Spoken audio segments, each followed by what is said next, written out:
समस्त भितर एक हास्यास्पद कथा बोली मुझे मुझे कहबी ओडिशा प्रगति पथर आगक बढ़ुची 2025-26 समय आपड़ देखिथे जे आम 1,90,000 2,90,000 कोटी टंकार बजेट करते 17,400 कोटी टंकार अतिरिक्त बजेट करुचु एवं पाखापाखि 3 लाख कोटी टंकार बजेट जो आम ओडिशा पाई जो सरकार प्रस्तुत करिछि यह निजे ही ओडिशार प्रगति को सूचौछि 3 लाख कोटी टंकार बजेट हेबा गोटे साधारण कथा नुहे। तो ओडिशा प्रगति पथरे आगे चलुछि। आम सरकार कृषक सहित अच्छी, आम सरकार महिला सहित अच्छी, आम सरकार गरीब लोकंकर हिताधिकारी योजना सब काम करुछि।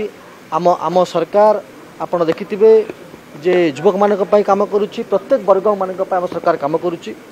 एवं आमर बजेट जेतेबेले आम बजेट आनिथिलु आम बजेट सेतेबेलुठु महिलांकर प्रति शिशु मानक प्रति आपण देखिथिबे कृषक मानक पई आपण देखिथिबे जे एजुकेशन पई हेल्थ पई प्राइमरी फोकस रे अछि।